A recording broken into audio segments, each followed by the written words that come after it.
Hello everyone, कैसे हैं आप लोग। मैं हूं आर एस धोनी। आप देख रहे हैं धोनी मैथ सॉल्यूशंस। आज के इस वीडियो में हम लोगों ने एक नई सीरीज स्टार्ट की है आज से। ठीक है, वो है आपकी केस स्टडी बेस्ड क्वेश्चन की फॉर क्लास 9। ठीक है ना। तो जैसा कि आप जानते हैं केस स्टडी बेस्ड क्वेश्चन क्या है, आप लोगों के एग्जामिनेशन का एक इंटीग्रल पार्ट होने जा रहा है। मतलब आपके एग्जामिनेशन में ये क्वेश्चन आएंगे ही आएंगे। ठीक है ना। चाहे आप किसी भी स्कूल में पढ़ते हों, अगर आप सीबीएसई बोर्ड को फॉलो करते हैं, ठीक है, और भी बोर्ड्स में ये पैटर्न आप सभी जो है ना एज पर द एनईपी जो है लगभग सारे स्कूल वाले इसको फॉलो करते हैं। और सीबीएसई बोर्ड को तो आप ये बहुत कंपलसरी है, वहाँ तो ये क्वेश्चन आने ही आने। तो आप किसी भी बोर्ड के हों, अगर आप क्लास 9th में हैं, आपका सिलेबस ये है, तो हम लोग जो है बेसिकली अभी एनसीईआरटी की जो सीबीएसई का सिलेबस है उसको फॉलो कर रहे हैं। लेकिन केस स्टडी बेस्ड क्वेश्चन की अगर हम बात करें तो वो सारे जगह सारे बोर्ड में उस सबका पैटर्न यही रहेगा। ठीक है ना। तो यहाँ पर हम क्या करेंगे, जो आपके सारे चैप्टर्स हैं, चैप्टर बाय चैप्टर 1 बाय 1 जो है हम लोग सारे पर केस स्टडी बेस्ड क्वेश्चन को स्टडी करेंगे। ठीक है ना। और कैसे सॉल्व करेंगे, इनको क्या कैसे हैंडल करना चाहिए, और actually case study based question का क्या मतलब होता है। ठीक है ना। तो इस चीज़ को हम देखेंगे यहाँ पर, और इससे आपकी प्रैक्टिस भी बनी रहेगी और आपके एग्जामिनेशन में आप लोगों को, ताकि इससे एक डर पैदा ना हो। ठीक है ना। कैसे आप इसको सॉल्व करेंगे वो आप प्रैक्टिस यहाँ पर टेक्निक पूरी सीख लेंगे। ठीक है। तो शुरू करते हैं, और शुरू करने से पहले मैं आप लोगों को एक बार रिक्वेस्ट करूंगा आप लोगों से कि अगर आपको वो वीडियो पसंद आती है तो आप लाइक ज़रूर करें, और अपने फ्रेंड्स के साथ, ठीक है, तो शेयर ज़रूर करें। और अगर आप चैनल में नए हैं और अभी तक आपने चैनल को अगर सब्सक्राइब नहीं किया है तो चैनल को सब्सक्राइब जरूर करें। ठीक है ना। तो चलते हैं सबसे पहले केस स्टडी बेस्ड क्वेश्चन में। तो बेसिकली मैं आपको सबसे पहले ये बताऊँ केस स्टडी बेस्ड क्वेश्चन होते क्या है। ठीक है ना। आप लोगों ने क्यों देखो, क्लास 10th का बोर्ड का एग्जाम जो होना है उसके सैम्पल क्वेश्चन के अनुसार अगर आप देखें तो ये 12 मार्क्स का आना है। अब होता क्या है कि आपको क्लास 9 में होम एग्जाम होता है। ठीक है ना। तो लेकिन वहाँ पर भी सिलेबस को जो पैटर्न होता है वो सीबीएसई के जो 10th का पैटर्न है वही फॉलो होता है पेपर का। जो बोर्ड में आता है वही पैटर्न लगभग क्लास 9 में भी फॉलो करना होता है। तो इसके अगर उसको हम फॉलो सेक्शन है उसमें। ठीक है ना। तो 5 सेक्शन उसमें क्या है, लास्ट सेक्शन के 3 क्वेश्चन कितने हैं, केस स्टडी बेस्ड क्वेश्चन के हैं, वो 12 मार्क्स 12 मार्क्स के हैं। कितने के हैं, 12 मार्क्स के हैं। तो इसको आपको प्रैक्टिस करनी है। ठीक है। उन 12 मार्क्स को आपको अगर फिक्स करने हैं एग्जामिनेशन में, सबके करने हैं आपको, ठीक है, तो आपको अच्छी खासी प्रैक्टिस होनी चाहिए किस तरीके से आप उनको हैंडल करेंगे। ठीक है ना।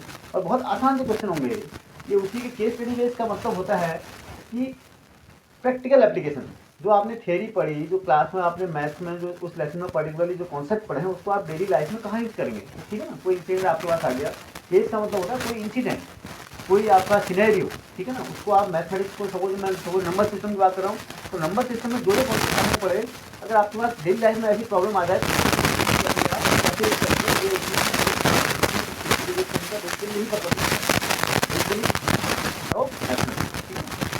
क्या होगा, आपको बेसिकली जो आपको पूछे जाएंगे वो एक थीम दी होगी।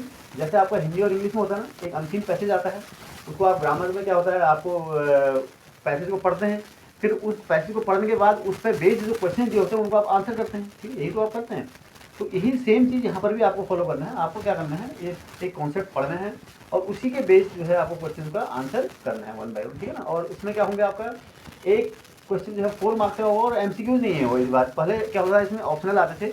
अब इस बात से क्या होगा, मुझे मोस्ट प्रोबेबली है कि सारे स्कूल अगर इसको फॉलो करें सीबीएसई के पैटर्न को, तो इसमें क्या होगा, एमसीक्यूज वाले क्वेश्चन नहीं आएंगे, बल्कि इसमें थ्योरेटिकल मतलब आपको आंसर करने होंगे। ठीक है ना। टिक लगाने के बजाय आपको आंसर करने होंगे इसमें। ठीक है ना। इस टाइप का पैटर्न है। ठीक है। और कभी कभी ऐसा भी होता है कि एक आध क्वेश्चन उसमें ऐसा भी 4 क्वेश्चन होंगे उसमें, 3 तो कंपलसरी, उसमें एक ऑप्शनल पार्ट भी है ना। वैसे बेसिकली 3 पार्ट है उसमें। ठीक है ना। और उसमें एक ऑप्शनल होगा और पार्ट। ठीक है ना। वो आपको उनसे एक ही करना होगा। बेसिकली 3 क्वेश्चन है, 4 मार्क्स के, 1 और 2 मार्क्स। ठीक है। ये पैटर्न है सीबीएसई का। ठीक है। अब ये हो सकता है कि इसमें थोड़ा बहुत स्कूल आपका वेरी कर दे, लेकिन आपको बेसिकली पैटर्न यही मिलेगा और स्टाइल आपको यही मिलेगी, तरीका वही होगा सॉल्व करने का। ठीक है ना। तो ये आपको बेसिकली मार्क्स का कितने का ही आए उससे फर्क नहीं पड़ता, बस आपको प्रैक्टिस करनी है किसी चीज़ की कि इस क्वेश्चन को कैसे हैंडल करेंगे हम लोग। ठीक है ना। सॉल्व कैसे करेंगे, हमारा तरीका क्या है, हमारे कौन से हम टेक्निक लगाएंगे इसमें। ठीक है ना। तो कभी कभी ऐसा भी होता है कि उस पैसेज को पढ़ने के बाद लास्ट में एक क्वेश्चन ऐसा होगा जो उस पैसेज पर बेस्ड होगा ही नहीं। ठीक है ना। तो इसमें आपको क्या होता है, इन जनरल होगा, जो आप विदाउट उस पैसेज को पढ़ के भी क्वेश्चन को आंसर कर सकते हैं। ठीक है। तो ऐसा भी होता है बहुत बार, एक आप क्वेश्चन ऐसा भी हो सकता है। तो आपको करना क्या है, बेसिकली पहले आप पैसेज को पढ़िए। सबसे पहले क्या करेंगे, पैसेज को पढ़ेंगे, उसके बाद पैसेज में जो न्यूमेरिकल इन्फॉर्मेशन आपको दी है उसको आप नोट डाउन करते जाएंगे पढ़ते पढ़ते। ठीक है ना। एक बार पैसे को समझ में आए तो दोबारा आप जरूर पढ़ेंगे, लेकिन कोशिश कीजिए कि एक बार में आपको वो समझ में आ जाए और सारी इन्फॉर्मेशन आप 1 बाय 1 नोट डाउन कर लीजिए, बस ताकि आपको बार बार पैसेज में नहीं जाना पड़े, ठीक है ना। तो आप क्या करेंगे, नोट डाउन कर ली, फिर उसके बाद क्वेश्चन को 1 बाय 1 सॉल्व करेंगे, और ये सबसे आसान तरीका है आप लोगों को सॉल्व करने का, ठीक है ना। चलिए शुरू करते हैं। क्वेश्चन नंबर 1 देखते हैं। क्वेश्चन है इसमें, हमने नंबर सिस्टम से आपका जो फर्स्ट लेसन है क्लास 9 का, उसका फर्स्ट लेसन जो है नंबर सिस्टम है, उसका ये क्वेश्चन मैंने एक सैंपल के लिए आपको लोगों ने लिया है, इसको सॉल्व करते हैं, ठीक है। कैसे सॉल्व करेंगे, देखो पहले क्या करेंगे, हम पढ़ेंगे और नोट डाउन करेंगे, मैंने बताया था आपको। देखो क्या है केस स्टडी, पहले हम थीम पढ़ो, Vivek and Aman study in class 9, ठीक है। One day they were revising their lesson, Vivek explains the simplification of 1 by √3 minus √2 by rationalizing the denominator, and Aman explains the simplification of this √3 plus √2 into √3 minus √2 by using the identity a plus b a minus b is equal to a square minus b square, right. ये तो आपका concept हो गया, ठीक है। ये पढ़ा है आप, यानी 2 नंबर आपको दिए हुए हैं, कौन सा, बेसिकली इसमें न्यूमेरिकल पार्ट कौन सा है, एक तो ये है और दूसरा ये, 2 आ रहे हैं, तो इन्हीं को आपको बेसिकली फोकस करना होता है। और चीज़ तो क्या है, थीम है, कॉन्सेप्ट है, ठीक है। वो इसको एक आपको कॉन्सेप्ट बनाने के लिए, एक सिनेरियो बनाने के लिए ये लैंग्वेज पूरी दी गई है। बेसिकली आपको फोकस करना है इन्हीं 2 चीज़ों पर, जो कि उसका न्यूमेरिकल पार्ट है, ठीक है। अब आपको क्या करना है, आंसर द फॉलोइंग क्वेश्चन, इसी के बेस पर आपको क्या करना है, आंसर करने हैं क्वेश्चन। बहुत आसान क्वेश्चन होते हैं, ठीक है, घबराने की इसमें कोई बात नहीं, बहुत एज यूजुअल, बहुत जो आपने सॉल्व किए हैं लेसन में उससे आसान होंगे, ठीक है। तो सॉल्व करते हैं, कैसे करेंगे, देखो अब क्या है, फर्स्ट क्वेश्चन है इसका, फर्स्ट क्वेश्चन को पढ़ो आप। फर्स्ट क्वेश्चन क्या है, what is the conjugate of √3 minus √2। First question क्या है, √3 minus √2 का कॉन्जुगेट क्या होगा, इसको सिंप्लीफाई करना है ना। तो √3 minus √2 डिनोमिनेटर में है। अब आप क्या करते हैं, किसी को अगर डिनोमिनेटर को रेशनलाइज करते हैं तो आप क्या करते हैं, मतलब ये इरेशनल नंबर है, रेशनलाइज का मतलब क्या है कि डिनोमिनेटर में इरेशनल नंबर है, हम उसको रेशनलाइज करना चाहते हैं, मतलब उसको रेशनल बनाना चाहते हैं उस नंबर को, ठीक है ना। तो उसके लिए हम क्या करते हैं, हमें आपको पता होना चाहिए कि आपको पता होगा ये, ठीक है ना। अगर हमारे पास कोई इस टाइप की √a प्लस √b अगर कोई चीज़ है, तो इसको हम अगर सिंप्लीफिकेशन में अगर इसको रेशनलाइज करना चाहते हैं तो अगर किससे मल्टीप्लाई करेंगे हम, √a प्लस √b तो है ही है, ठीक है। अगर इसको हम इससे मल्टीप्लाई कर देते हैं, किसी से √a माइनस √b से, तो ये हमारा क्या हो जाता है, ये रेशनल हो जाता है। क्यों, a into a square, a plus B, a minus b है ना, a square minus b square हो जाएगा। इसका a स्क्वायर मतलब √a का स्क्वायर, यानी a, this it's value will be a minus b. a minus B क्या है, रेशनल है आपका। तो यानी कहने का मतलब क्या है, आपको पता होगा कि √a प्लस √b टाइप अगर हमारे पास होता है तो हम क्या करते हैं, बीच में सिंपली इस साइन को चेंज कर देते हैं, कॉन्जुगेट लिखने के लिए क्या करते हैं, बेसिकली इस साइन को चेंज करते हैं, यहाँ पर खाली प्लस की जगह माइनस, माइनस की जगह प्लस लिख देते हैं। तो इस क्वेश्चन में क्या है, what is the conjugate of, तो conjugate of this will be, तो रिक्वायर्ड कॉन्जुगेट, कॉन्जुगेट क्या होता है समझते हैं ना, ऐसा फैक्टर जिसके हम उस इरेशनल नंबर को मल्टीप्लाई करें तो हमें क्या मिल जाए, एक रेशनल नंबर मिल जाए। कॉन्जुगेट यही तो होता है। कॉन्जुगेट का क्या मतलब होता है कि उसको हम, जो हमारा जिस नंबर का हमें कॉन्जुगेट निकालना है, इरेशनल नंबर होगा, उसको हम किससे मल्टीप्लाई करें कि जो प्रोडक्ट है वो क्या आ जाए, हमारा रेशनल नंबर आ जाए। हमारा एम क्या है, रेशनल नंबर है, ठीक है ना। रेशनल नंबर हमको क्या करना है, निकालना है, बनाना है उसको। तो रिक्वायर्ड कॉन्जुगेट जो होगा,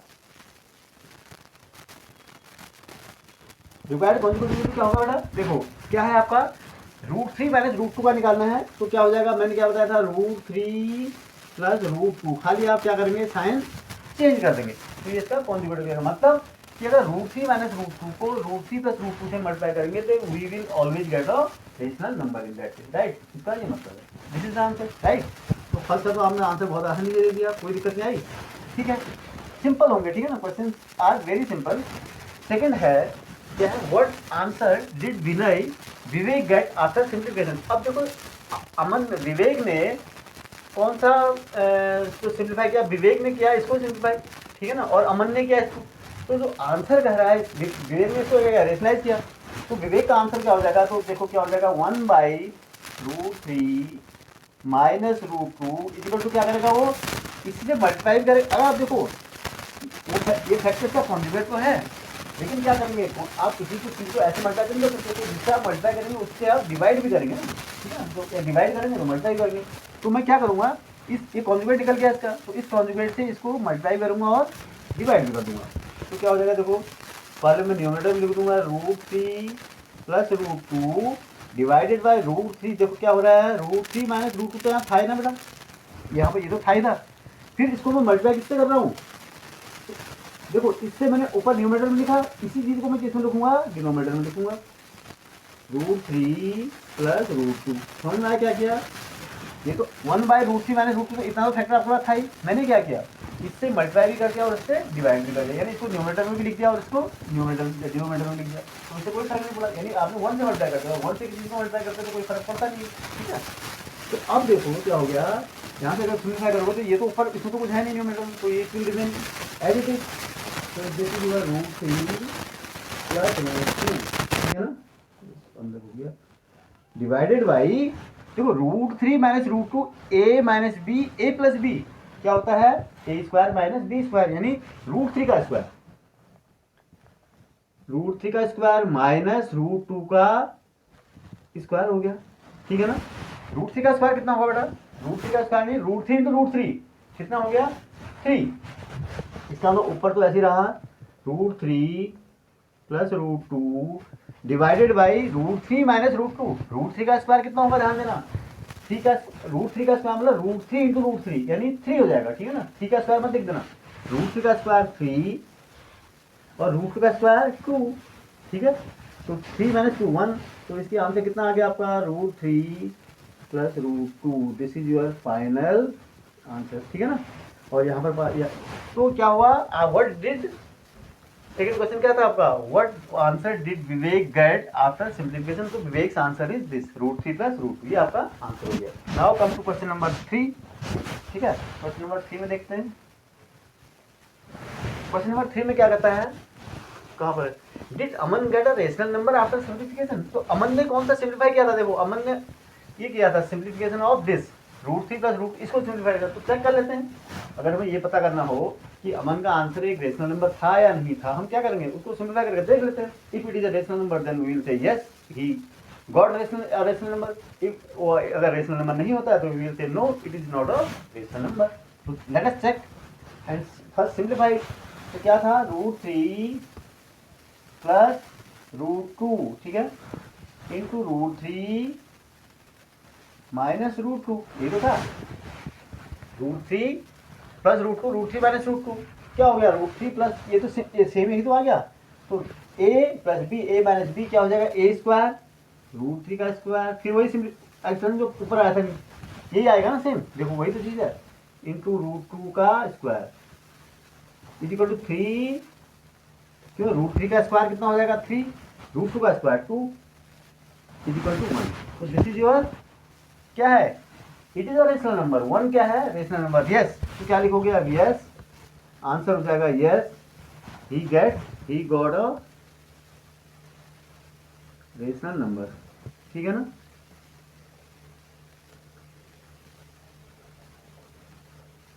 ठीक, ये आपका आंसर हो गया, ठीक है ना। इस तरीके से आप इसको आंसर करेंगे, ठीक है।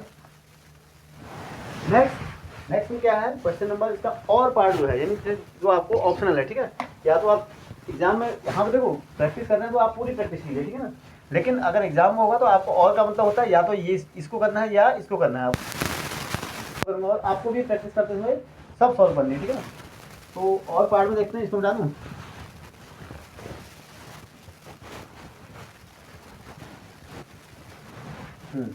तो और पार्ट देखो क्या है, what write two irrational numbers between √2 is equal to 1.141 and √3 is equal to 1.72, इसके बीच में आपको क्या निकालना है, दो रेशनल नंबर निकालना है, निकाल सकते हो आप। इसके बीच में देखो दो नंबर दिए हैं आपको, कौन से, √2 की वैल्यू दी है आपको, √2 की वैल्यू दी है डेसिमल फॉर्म में आपको दिया हुआ है, √2 की वैल्यू दी है आपको, √2 की वैल्यू दी है आपको 1.41, ठीक है ना। और √7 की वैल्यू कितनी दी है, √3 की वैल्यू, √3 की वैल्यू दी है कितनी दी है 1.73 या 72 दिया है आपको, 73 मान के दो, ठीक है, जो दिया है उसके बीच में आपको वैल्यू दे, मान लो कि √3 की वैल्यू 1.72 है और √2 की वैल्यू 1.41 है, ठीक है ना। अगर ये है तो इनके बीच में आपको क्या निकालने हैं, टू रेशनल नंबर निकालने, देखो कैसे निकालेंगे आप जानते हैं, तो रिक्वायर्ड इरेशनल नंबर्स आर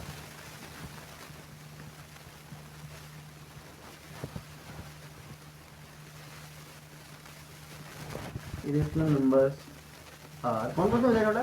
देखो 1.4 से आपको क्या चाहिए, ज़्यादा चाहिए, और 1.7 से 1.1 तो ये हो गया, 1.4 क्या लिख दूँ मैं, 2, भाई 1.41 से तो बड़ा है ना, 1.7 2, ठीक है, फिर 4 2 2 2, फिर 4 2 2 2 2, फिर 4, ऐसे ही आपका क्या हो गया, एक division irrational number. And second में 1.4 लिखो दिस, एंड सेकंड नंबर क्या लिखोगे, 1.4 से ज़्यादा थे ना तो 1.5 लिख दो सीधे, क्या फर्क पड़ता है, 1.51 511 1.5 111 51111 and so on, this will continue, ठीक है ना, इन दिस वे।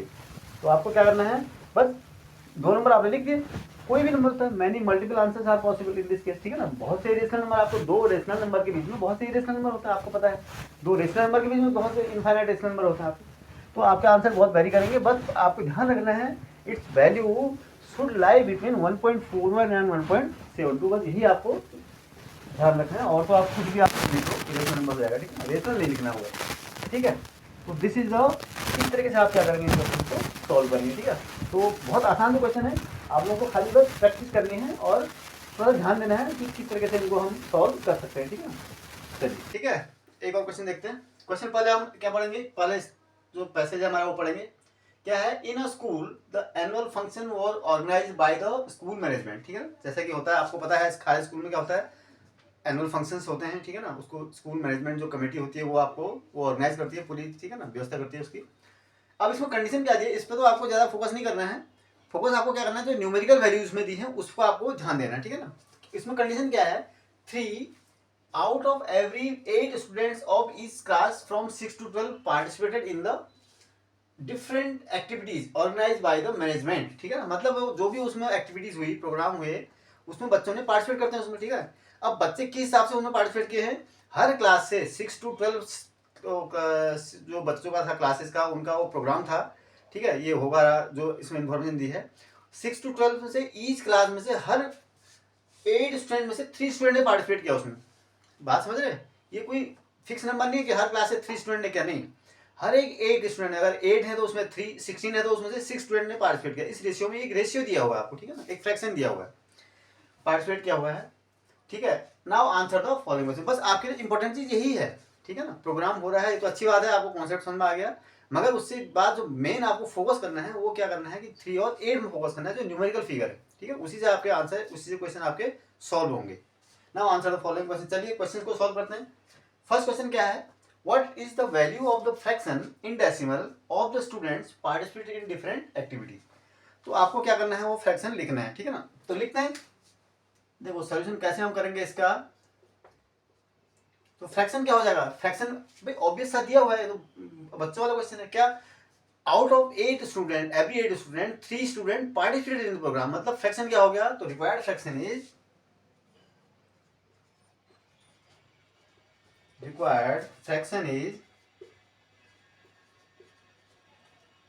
क्या हो जाएगा, 3 में आउट ऑफ 3, आउट ऑफ 8 3 ने पार्टिसिपेट किया, फ्रैक्शन क्या हो गया 3/8। बट आपको क्लियरली क्या क्या है इसमें कि आपको डेसिमल फॉर्म में लिखना है, मतलब इसको आपको डेसिमल फॉर्म में कन्वर्ट करना है, वो कैसे करेंगे, वो तो आप जानते हैं, सिंपली क्या करते हैं आप 3 से 8 से 3 को डिवाइड करते हैं, ठीक है ना, 8 से 3 को डिवाइड करना है आपको, ठीक है, तो आप 8 से 3 को डिवाइड करिए, क्या हो जाएगा,